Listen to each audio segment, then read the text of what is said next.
وامرأته، وم واؤ کو میم سے ملائیں گے، یہ الف بیچ میں خالی ہے، واؤ کو میم سے ملائیں گے، وامرأته، اور را کو لمبا نہیں ہونے دینا، وامرأته حمالة الحطب، حطب، حمالة الحطب، في جيدها، یہاں فی میں بھی جا بنتا ہے اور جی میں بھی جا بنتا ہے، فی جیدها، اور آ کے ساتھ الف بنتا ہے، فی جیدها حبل من مسد، حبل، لام کی تنوین میم کے ساتھ جب ملے گی تو اس میں ادغام کا قاعدہ ہوگا، پھر اسی طرح نون ساکن کے بعد میم ہے، یہاں بھی ادغام کا قاعدہ ہوگا، یعنی تنوین اور یہاں نون ساکن دونوں میم میں مدغم کر کے غنہ کر کے پڑھے جائیں گے، حبل من مسد، ریپیٹ کریں گے، تبت یدا ابی لہب وتب،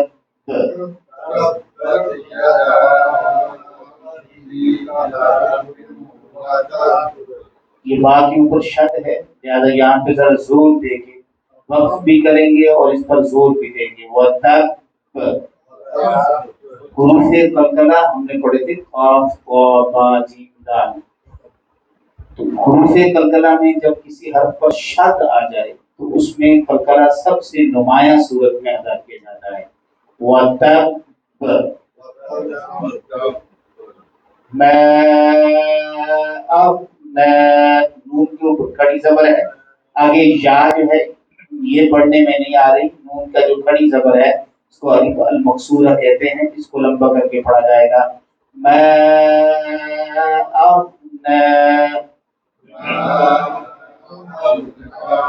عنہ، یہاں نون ساکن کے بعد ہا ہے، ہا حروف اظہار میں سے، لہٰذا یہاں پہ اخفا نہیں ہوگا، ہونا نہیں ہوگا، اظہار کر کے پڑھا جائے گا، عنہ مالہ، میم کے ساتھ الف مدہ، ہا کے اوپر الٹی پیش جو واو مدہ کی طرح پڑھی جائے گی، مالہ وما کسب، میم کے ساتھ الف مدہ ہے، با پھر حروف قلقلہ میں سے اس پر وقف ہو رہا ہے، کسب، سیصلی نارا، یہ تنوین را کے اوپر ہے اور یہاں اخفا ادا ہوگا، اس لیے کہ بعد میں حروف اخفا میں سے زال ہے، نارا ذات لہب، اس کو اگر ساتھ میں ملا کے پڑھنا چاہیں تو ملا بھی سکتے ہیں، لہب وامرأتہ، یہاں پہ پھر وقف بھی کیا جا سکتا ہے، وامرأتہ پر بھی وقف کیا جا سکتا ہے، وامرأتہ، تو کہنے سے ہاں پر جزم داخل ہو جائے گی، تو وامرأتہ، رآنی، رآنی کہنا، رأتہ، رأتہ، سيصلى نارا ذات لهب وامرأته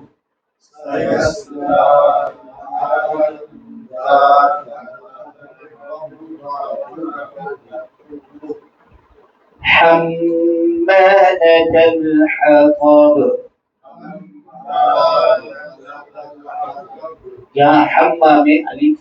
بنتا ہے اور میم مشدد ہے. میم اور نون جب مشدد آئیں تو اس میں غنہ لازم ہوتا ہے. حمالة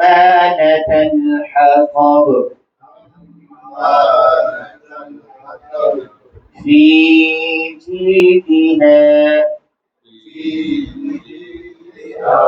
حبل من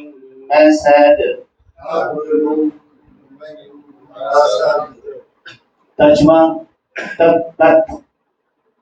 تبت. جی یہ جو لفظ تبت ہے یہ اس کا مصدر تب یا تباہ. تباہ اور تب اس سے یہ لفظ ہے تبت. تو اس کا دو معنی جو لغت میں آتے ہیں ہلاک ہونا اور ٹوٹ جانا.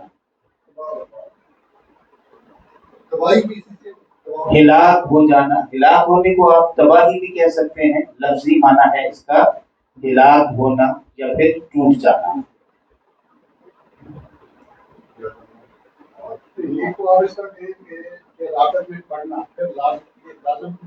جی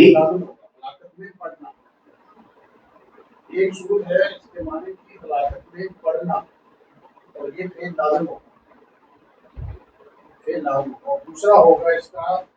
تباہ برباد ہونا یا ہلاکت میں ڈالنا، وہ متعدی ہوگا. یہ آیت کریمہ قرآن مجید کی وَأَنذِرْ عَشِيرَتَكَ، اپنے قرابت داروں کو اللہ سے ڈرائیں.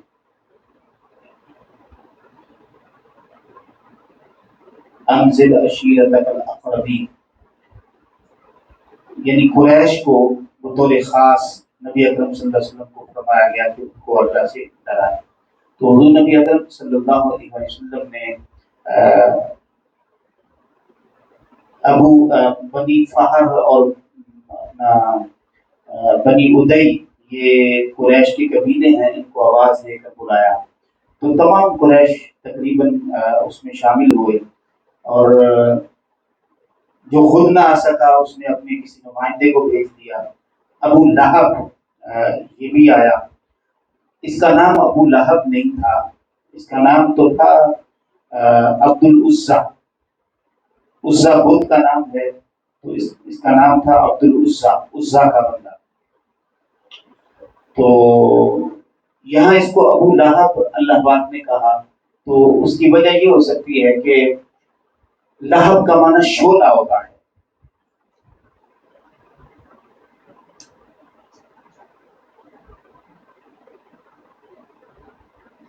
اس کی دو وجہ ہو سکتی ہیں. اللہ پاک نے اس کو ابو لہب کہا، اس کی کنیت یا تو اس کا کوئی بیٹا لہب ہو اس کی وجہ سے اس کو ابو لہب کہا گیا ہو. تو بیٹا اس کا کوئی لہب نہیں تھا جس کا نام لہب ہو، بیٹا ایسا نہیں تھا. پھر اللہ نے اس کو ابو لہب کیوں کہا؟ تو ایک یہ وجہ ہو سکتی ہے کہ چونکہ اللہ پاک نے فرمایا کہ ان قریب اس کو آگ میں ڈالا جائے گا ابو لہب کو. تو آگ جو شعلہ بھڑکتی ہوئی آگ شعلہ ہے، تو اس لیے اس کو آگ میں ڈال دیے جانے کی وجہ سے اس کو ابو لہب کہا گیا. عبد العزا، عبد العزا اس کا نام تھا عبد العزا. جی عزا بدھ کا نام ہے. جی عزا، لات، منات، خطب، یہ سارے نام. تو یہ اس کا نام تھا. اللہ پاک نے اس کو اس کے نام سے نہیں، اللہ کا بندہ قرآن مجید میں تو پھر اللہ کا بندہ ہی ہوگا. اب کسی بت کی طرف نسبت کر کے تو بلایا نہیں جا سکتا. تو اللہ پاک نے اس کو کنیت ابو لہب، اور یہ ابو لہب کو مشہور نہیں تھا اس نام سے، یہ اللہ پاک نے اس کو پہلی مرتبہ اس میں ابو لہب کہا. تو دوسری اس کی وجہ یہ ہو سکتی ہے کہ اس کا رنگ بہت سرخ تھا، سرخ تھا، شعلے کی طرح بھڑکتا تھا. تو بعضوں نے لکھا کہ اس وجہ سے اس کو ابو لہب کہا گیا. اس نے جب نبی اکرم صلی اللہ علیہ وسلم نے دعوت دی سب کو توحید کی، اسلام کی، تو اس نے کہا کہ تو نے ہمیں اس لیے بلایا تھا تو ہلاک ہو جائے، یا کہا کہ تیرا ہاتھ ٹوٹ جائے، ٹھیک ہے، تب سارا دن تو ہلاک رہے، ایسا جملہ اس نے بولا، یا تیرا ہاتھ ٹوٹ جائے، تیری انگلی ٹوٹ جائے، تو اس پر اللہ تبارک و تعالیٰ نے تبت یدا یہ پوری صورت نازل فرمائی، جس میں وہ ایک بد دعائیہ کلمہ تھا، یعنی بد دعا دی اس نے کہ تیرا ہاتھ ٹوٹ جائے. تو نبی اکرم صلی اللہ علیہ وسلم نے تو کوئی جواب نہیں دیا. اللہ پاک نے حضور کی مدافعت میں سورہ لہب نازل کی اور اس کو ابو لہب کہہ کے خطرناک انداز میں مخاطب کیا اور فرمایا تیرے دونوں ہاتھ ٹوٹ جائیں. ابو لہب کے دونوں ہاتھ تبت یدا. حالانکہ اللہ کو بد دعا دینے کی ضرورت بھی نہیں ہے اور اللہ بد دعا دینے سے پاک ہے. آپ اندازہ کریں کہ اللہ بد دعا دینے سے پاک ہے، لیکن اس کے حبیب مکرم صلی اللہ علیہ وسلم کو اگر کسی نے بد دعا دی ہے تو اللہ پاک حضور کی مدافعت میں بھی بد دعا ہی دے رہا ہے. اس سے آپ شان مصطفیٰ کا اور مقام مصطفیٰ کا اندازہ لگائیں. اللہ کی بارگاہ میں حضور کی کتنی قدر و منزلت ہے کہ اللہ گوارا ہی نہیں کرتا کہ اس کے حبیب مکرم صلی اللہ علیہ وسلم کو کوئی بد دعا دے یا جس طرح سے کوئی کہے. اللہ پاک اس سے زیادہ شدید اور غضبناک انداز میں اپنے حبیب مکرم صلی اللہ علیہ وسلم کی مدافعت کرتے ہوئے اسے جواب دیتا ہے. تو پہلے فرمایا تبت یدا ابی، جی آخر میں اس کے دیکھیں نا یہ آگئی ہے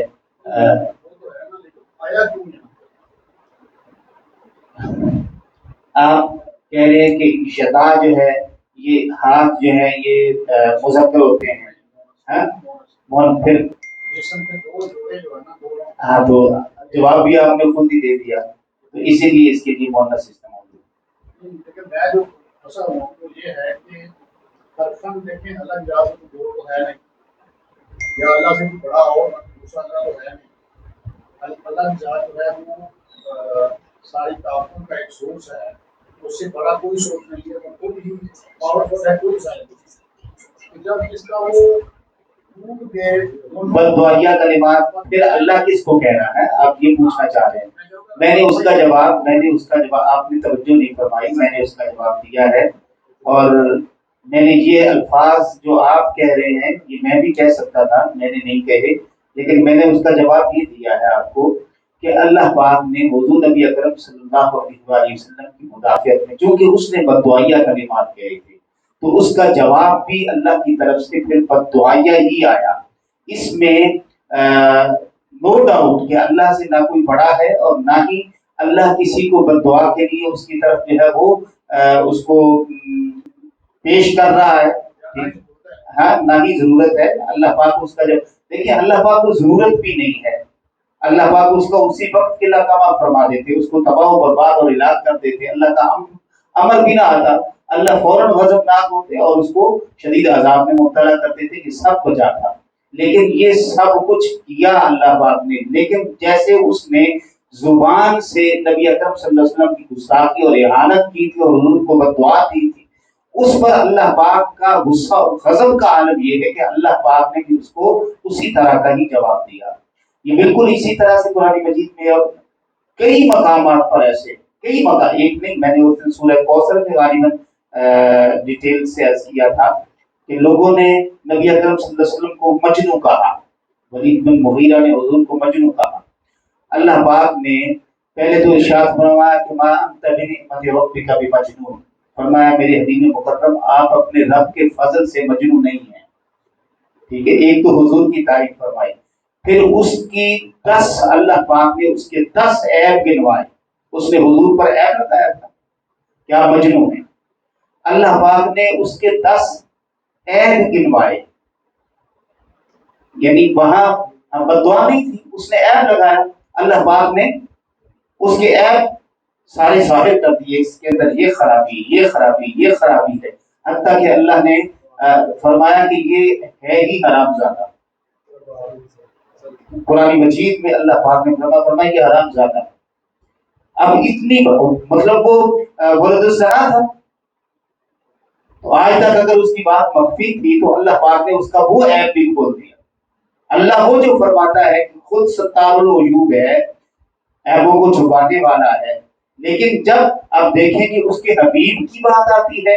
اور اس کے حبیب مکرم صلی اللہ علیہ وسلم پر کوئی عیب جوئی کرتا ہے، حضور کو دانہ زنی کرتا ہے، حضور کو بد دعا دیتا ہے، اللہ کو گوارا نہیں ہے، اللہ اسی انداز کے ساتھ، نہایت قوت طاقت کے ساتھ اسی طرح سے جواب دیتا ہے، بلکہ جیسے آپ کے اینٹ کا جواب اللہ پتھر سے دیتا ہے۔ تو یہ شان مصطفیٰ ہے، لہذا اللہ کو ضرورت نہیں تھی کہ وہ یہ بات کہے، نہ ہی اللہ کو کوئی احتیاج اور نہ ہی اللہ سے بڑا، یہ شان مصطفیٰ صلی اللہ علیہ وسلم کا تقاضا ہے اور اس محبت کا اور اس تعلق کا تقاضا ہے جو اللہ کو حضور سے وہ ہم اگر تجربہ کیونکہ سوال فرمائیں۔ اس کا مطلب ہے کہ ہمارا خاتون صاحب کی وہ حق ہے، تو جب بات کرتے تھے ہم گالیاں دیتے تھے وہ ٹھیک دیکھیں میری بات سن، اللہ نے برداشت کر میری بات سن، میری بات سن، دیکھیں جہاں تک اللہ پاک کا یہ کلام فرمانا اس طرح سے، اس کو آپ اس انداز میں لے لیتے ہیں۔ اعلیٰ حضرت امام محمد رضا خان رحمۃ اللہ تعالیٰ علیہ، آپ نے ان لوگوں کے لیے جنہوں نے حضور نبی اکرم صلی اللہ علیہ وسلم کی شان میں گستاخی اپنی کتابوں میں لکھی، اس کی بڑی سخت گرفت، ایسی سخت گرفت کی ہے کہ پھر ان کی وہ ساری باتیں نکال کے جو انہوں نے اپنی کتابوں میں لکھی، نکال کے ان کے جواب دے کے اس کو ثابت کیا کہ یہ کلمہ تکفیر ہے، انہوں نے اس کو ادھر ادھر نہیں چھوڑا، اس کو نکال کے باہر پھینکا۔ ٹھیک ہے، تو بات یہ ہے کہ جب احانت رسول صلی اللہ علیہ وسلم کا مسئلہ آ جاتا ہے تو اس کو دو طرح سے آپ رد کر سکتے ہیں۔ ایک تو جو طریقہ آپ خادم رضوی صاحب کا بتا دیں، ٹھیک ہے، اور دوسرا طریقہ آپ دلائل کے ساتھ، جیسے اعلیٰ حضرت بریلی حضرت امام احمد رضا خان رحمۃ اللہ تعالیٰ علیہ نے اختیار فرمایا۔ گالی نہیں دی، مومن کو گالی دینا صحیح نہیں ہے، ہم اس کو اللہ کی گالی نہیں کہیں گے، ٹھیک ہے، اگر کوئی اس کو یہ کہے کہ یہ اللہ کی گالیاں ہیں، نہیں، ایسا نہیں ہے، اللہ پاک کا غضب ہے، اللہ کی نسبت ایسا لفظ استعمال کرنا، یہ سوچنا، میں کہتا ہوں کہ یہ انسان کو کہیں ایمان سے دور نہ لے جائے، لہٰذا اللہ پاک کا غضب کرنا، اس کو غضب گالی نہ کہیں، غضب کرنا اللہ پاک کا غضب ہے، یہ اللہ کی سزا ہے، اللہ کی طرف سے غضب ہے، اور وہ گالی اس میں تہمت بھی ہو سکتی ہے، اس میں جھوٹ بھی ہو سکتا ہے، اللہ پاک نے جو کچھ اس کے بارے میں کہا وہ ویسا ہی تھا، وہ اللہ کا انداز ہے، یہ بندے کا انداز ہے، بندے کا اندازہ اس میں غلطی ہو سکتی ہے، اللہ کا اندازہ غلط نہیں ہے، اللہ تو اپنے علم سے جو فرما رہا ہے وہ بالکل حق فرما رہا ہے۔ بہرحال یہ ہے کہ جن لوگوں کو جو لوگ حضور نبی اکرم صلی اللہ علیہ وسلم کی احانت یا گستاخی کے مرتکب ہوتے ہیں، مومن کا تقاضا، ایمان کا تقاضا یہی ہے کہ جو آپ فرما رہے ہیں کہ پھر اس کو وہاں تک پہنچایا جائے جہاں تک وہ حقدار ہے، اس سے بھی آگے دعا چھوڑ کر ہے۔ تو آئی اگری۔ بہرحال اللہ پاک نے تبت یدا ابی لہب و تب میں ارشاد فرمایا کہ اس کے دونوں ہاتھ ٹوٹ جائیں، تبت یدا ابی لہب، ابو لہب کے دونوں ہاتھ ٹوٹ جائیں، و تب، اور پھر یہاں پر دوبارہ یہ لفظ تب لانے کا اور غضب ظاہر ہو رہا ہے، جس کا معنی یہ ہے کہ تو ہلاک ہو جائے۔ اب یہاں دونوں معنی استعمال، لفظ ایک ہی ہے، اب اندازہ فرمائیں، لفظ ایک ہی ہے، دو مرتبہ استعمال ہوا ہے، اٹ مینس کہ یہاں ہلاکت کا معنی بھی اور ٹوٹ جانے کا معنی بھی، یہاں ترجمہ کیا جائے گا ابو لہب کے دونوں ہاتھ ٹوٹ جائیں، وہ تب سے پھر اس کی اپنی ذات جو ہے اس کے لیے فرمایا کہ وہ ہلاک ہو جائے۔ ما اغنى عنه ماله وما کسب، دو چیزیں، اس کا مال وما کسب، اور اس کی کمائی، کسب کمائی کو کہتے ہیں، اور کمائی دو طرح کی ہوتی ہے، ایک کمائی جو انسان اپنے ہاتھوں سے کماتا ہے، ایک کمائی اس کی اولاد ہے، اولاد بھی کمائی ہے۔ اللہ پاک نے یہاں پر کمائی میں جو چیزیں آ سکتی تھی، اولاد تھی یا پھر مال و دولت تھا وہ، اور پھر مال و دولت کے لیے رق سے بھی فرمایا اس کو نفع نہیں دے گا اس کا مال، اور نہ ہی اس کی کمائی، نہ ہی اس کی اولاد۔ اولاد میں اس کے ایک روایت میں دو بیٹے تھے، عتیبہ اور عتبہ، اور ایک روایت میں اس کا ایک اور بیٹا بھی تھا جس کا نام تھا قرطبہ۔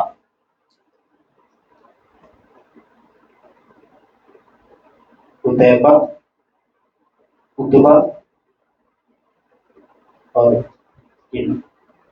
مرتبہ۔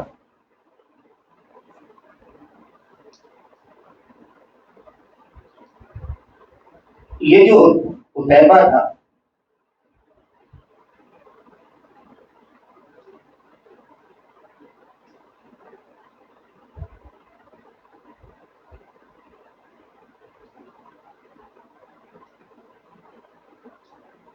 حضرت سیدہ ام کلثوم رضی اللہ تعالیٰ عنہ نبی اکرم صلی اللہ علیہ وسلم کی صاحبزادی، یہ اس کے نکاح میں تھی، ابھی رخصت ہی نہیں ہوئی تھی جب یہ سورہ مبارکہ نازل ہوئی، اور اس عتبہ کے نکاح میں نبی اکرم صلی اللہ علیہ وسلم کی دوسری صاحبزادی تھی حضرت رقیہ،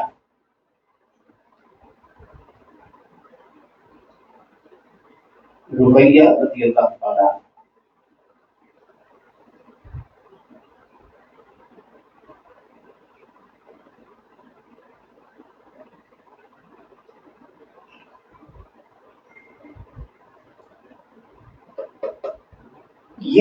یہ ایمان لے آیا تھا بعد میں، یہ ایمان لے آیا تھا جب یہ صورت نازل ہوئی تو ابو لہب نے بھی اور اس کی بیوی نے بھی، دونوں نے اپنے بچوں کو کہا طلاق دے دو۔ ابو لہب کی بیوی تھی، اس کا نام تھا عروہ بنت حرب،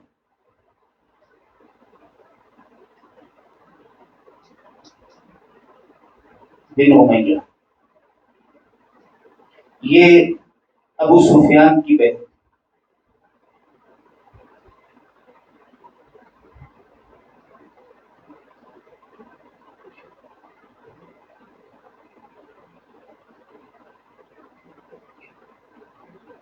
زیادہ زور اس نے دیا۔ جی۔ تو یہ جو عتیبہ تھا بد نصیب، بد شخص، بد باطن شخص، اس نے نبی اکرم صلی اللہ علیہ وسلم سے بدتمیزی بھی کی، طلاق بھی کی اور بدتمیزی بھی کی۔ تو نبی اکرم صلی اللہ علیہ وسلم نے اس کو بد دعا دی، فرمایا اللہ تجھ پر اپنا کتا غالب کر دے، اے اللہ اس پر اپنے کتے کو چھوڑ دے۔ یہ سفر پر جا رہا تھا تجارت کے لیے، راستے میں ایک جگہ پہ رکے تو وہاں پہ ایک شیر آ گیا اس قافلے کے اندر،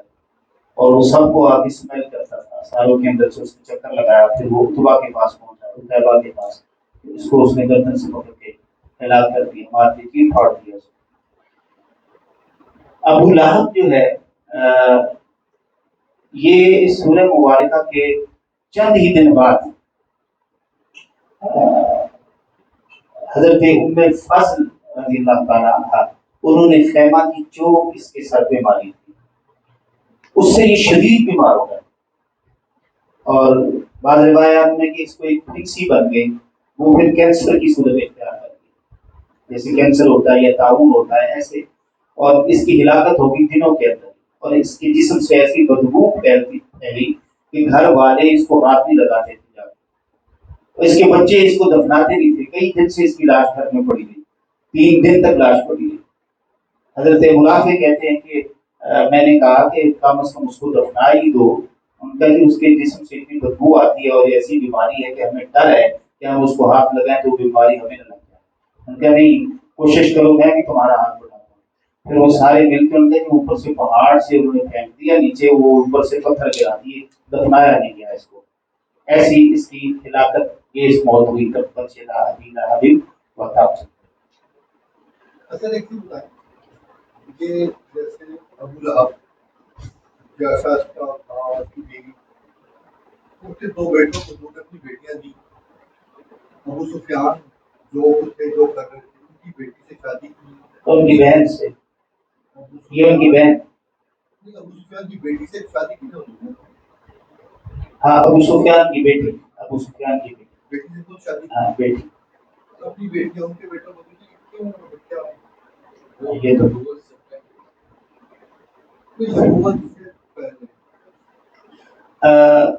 دیکھیے اس میں میں آپ کا سوال لے تو میں اس کو بات کر سوال سیصلا نارا ذات لہب، سیصلا ان قریب، وہ ڈال دیا جائے گا، ڈال دیا جائے گا، سین کا معنی ہے ان قریب، یسلا، یسلا یہ لفظ ہاں سلا، اس کے کئی معنی آتے ہیں، اور اس کا ایک معنی جو ہے وہ قریب ہونا، یہاں پر قریب ہونا کے معنی میں ڈال دینا، ان قریب ڈال دیا جائے گا۔